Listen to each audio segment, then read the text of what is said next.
Kia ora everyone. Thank you very much for that presentation, Marianne. I very much enjoyed listening to you. So you'll tell by the accent, well, those of you who live in New Zealand by my accent that I didn't grow up here, I grew up in England, and those of you from overseas think I sound like a Kiwi, so I have a slight identity crisis to say the least. But so I'm Kathryn Leafe, and it's my privilege to be involved in the leadership of the Needle Exchange Programme and also to be part of this important event. And thanks to the Drug Foundation and Ross Bell for doing such a good job of putting it together. Harm reduction is obviously about needle and syringe programs, it's about drug consumption, it's about health services, and it's also about drug law reform. And I think that's really important that we're all here to be together. And the great thing about having a job like mine, and a job like mine is great on two levels. One, because I actually get paid for doing something that I passionately believe in. And for me, it's very much heart work. It comes from here. It's not just going home at the end of the day and getting a bit of money or making a bit of profit for somebody. It's actually doing something I passionately believe in. But I also get to get these soapbox moments, and anybody who knows me knows that I'm very good at taking them. So I also kind of going to take a few moments to have a few soapbox moments, and then kind of pick up on some of the comments that Marianne made. And I also want to acknowledge my Needle Exchange colleagues and other harm reduction workers here in the room today. But first of all, I very much think it's important to come out.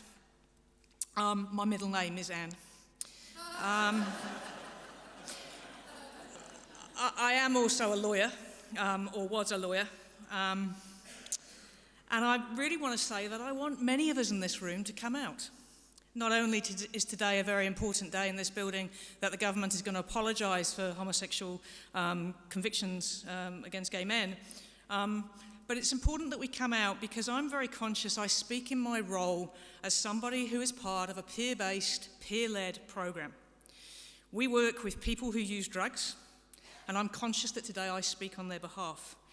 I'm also someone who's used lots of drugs, at times lots and lots of drugs, and I've used drugs in every different way that you can possibly use them. When I used to do some training in prisons, we used to do an exercise, and I used to get all these prison officers in a group, and the first thing I'd say would stand up if you're a drug user, and they'd all sit there. And probably if I said today, stand up if you're a drug user, most of us would sit there. But we used to progress that and say, so stand up if you had a drink last night. You stand up if you're smoking cigarettes. What I want to suggest to you is we need to remember we are all drug users and we're all more alike than we are unalike. And I'm saying this because I think our attitudes and beliefs, if we don't address our attitudes and beliefs, we can't do work like we've heard Marianne talk about in Sydney. It's not going to happen. And when I heard the parliamentary panel yesterday talking, they were talking about addiction and addicts and using language such as that. And we've got to really address everybody's attitudes and beliefs. If we talk about drugs, all civilizations have always used a mind-altering substance. Drug use is normal. Let's stop the us and them. We've got a tendency to blame the drug. The media blames the drug. Drug use, and Marianne and I were talking about it earlier, the drug use experience is about the setting and the person, for any of us who've done addiction studies. Who's your dealer? If your dealer is your GP, that's pretty different to your dealer being somebody down an alley that you're going to score off. Drug use also affects all parts of society. I've worked in corporate law. I never saw so much cocaine and drugs as when I was a corporate lawyer. Drugs also affects Māori, it affects young people, it affects old people. But the important thing is, it has a disproportionate effect, an impact on those who are socially and economically disadvantaged. And please, please, please, not everybody who needs drugs needs treatment. Let's knock that one on the head now. I'm really concerned. I'm really concerned with this last day or so about this misperception. Law reform is about recreational, occasional, and problematic drug use. And not everybody who uses drugs develops a problem. There's also a risk here that we do blame the drug. Let's remember that drug use is often the symptom of the underlying problem, not the substance itself. And that is one of the reasons that explains why those socially marginalised and economically marginalised groups have a disproportionate representation in our treatment system and in our prisons. I'm not Māori. I grew up in England. My family's from the west coast of the South Island, but I am gay. And I also know this is another community that's not been spoken about yet, but amongst the LGBT or rainbow community, we have very high levels of problematic drug use. Why? Because we're oppressed and marginalised, and many of us grew up at a time when who we were wasn't legal. And we were told it was wrong to be who we are. So are we surprised that a lot of lesbians and gay men have an issue with drugs and alcohol? Let's be really, really clear that the war on drug use is a war on drug users. A drug-free world isn't obtainable, and just say no doesn't work. I'm living proof of that. I was brought up Methodist, and I have a 99% distinction in temperance exams 4 years on the trot. Didn't stop me drinking and using. We've heard Marianne talk about drug consumption rooms. I've heard politicians talk about we need evidence. How much more evidence do we need?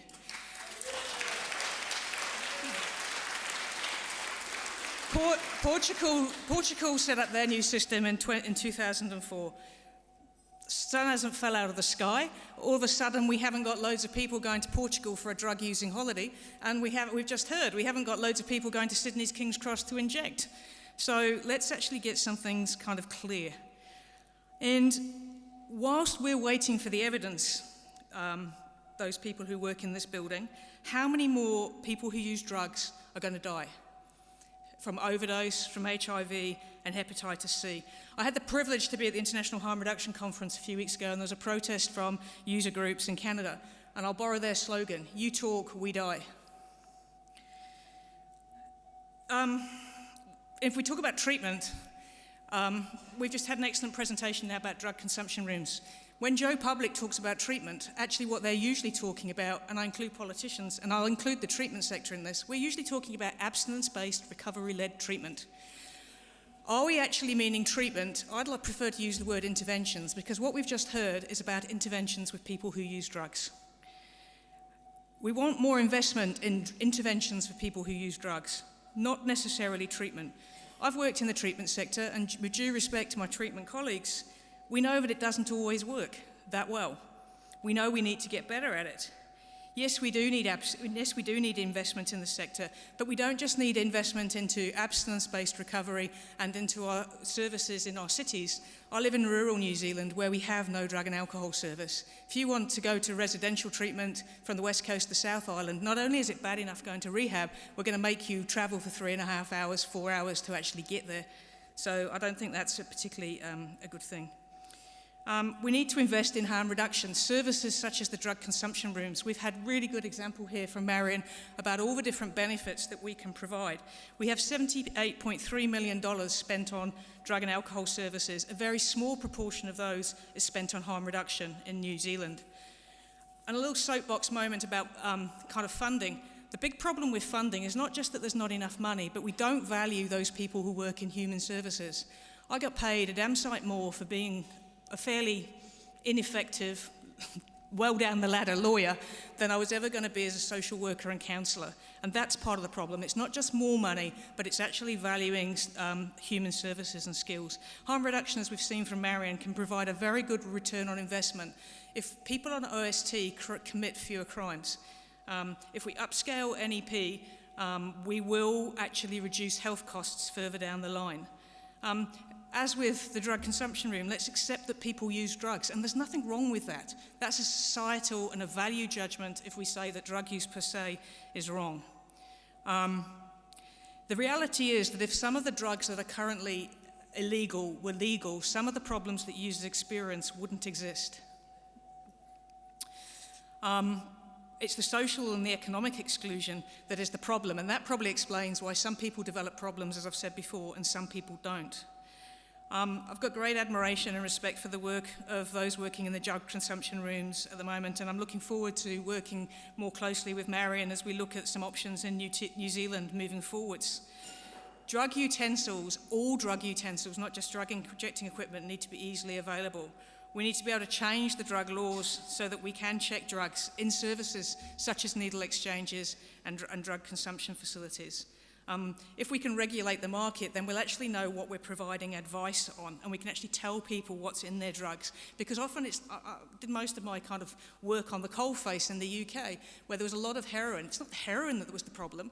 In fact, if I had a client who'd been drinking for 30 years and a client who'd been using heroin for 20 years, provided the client using heroin was still alive because they hadn't overdosed or had HIV, the person who drank would look a damn sight physically worse than the person who's using heroin. Sometimes it's not the drug itself, it's actually what's in the drug that is the problem.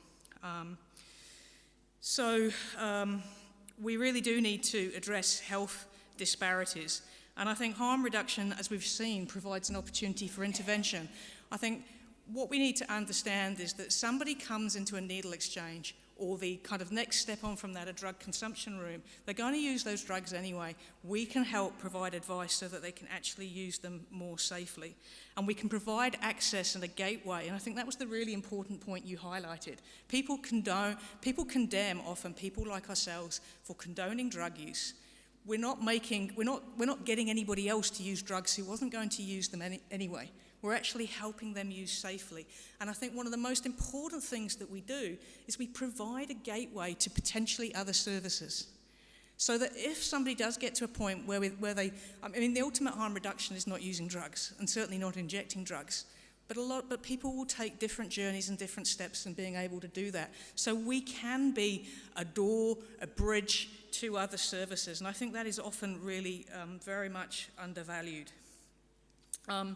I think New Zealand absolutely needs to look at drug consumptions. We're here in Wellington, and there's a whole conversation at the moment around wet houses. And I think with Justin Lester, a newly elected mayor of Wellington, that's going to be progressed, and I think that's very welcome. But we do need to make it easier for distribution of a broader range of drug-using equipment in New Zealand, and we need to expand what I would call low-threshold services, which is the other, so that we've got the side of drug consumption rooms, which I think we need to look at in New Zealand, and we've also got these services where, and we heard this morning, it's not necessarily about getting treatment, it's about just talking to somebody about my drug use. It's about getting some help and some information and advice where I can come along with no strings attached and be able to maybe just get some answers to some questions that I've actually got. So I think the thing that I really picked out from Marianne's presentation was that importance that harm reduction is an opportunity for engagement and an intervention. The critical thing we can do, and we do very well in needle exchange services and those types, is it's the non-judgmental approach. You know, we value people as human beings. The criminalisation of drug use and drug users, we're pushed to the margins of society. We don't feel great about ourselves, and sometimes just that somebody saying hello to you and being non-judgmental and being pleased to see you, you know, is something that, you know, we just cannot underestimate. So yes, I would basically echo that and that importance of empowering people who use drugs. And you know, we have the solutions to the challenges and problems that we face. And we don't need things that are done to us. We just need support, and a bit of support can help us on our way and hopefully not put ourselves in danger anymore. And I think things like drug. I can imagine. I live in Greymouth on the west coast of South Island, and I can well imagine trying to open a drug consumption room there. And I think, you know, we've talked about bringing the public along with us, and I think there's a balance here, because one of the downsides of the new psychoactive substances legislation in New Zealand was in Greymouth there was 5 places where you could buy legal highs, and nobody realised that you could buy legal highs in Greymouth because we're Greymouth, you know. But of course, then everybody realised where you could buy them, and so we've got a balance, I think, and I think that's one of the difficulties with needle exchange or DCRs is how do you strike that balance? How much do you let the public know, and how much do you just try and get on and do it underground anyway, and hopefully nobody will find out too much about it? So I think that's kind of definitely one of the challenges that we need to think about. So thank you very much. Hopefully that's inspired some people in this room that when I come and knock on your door or send you an email and say I want to talk to you because we want to do this, I'll get a positive response. So Kira, thank you.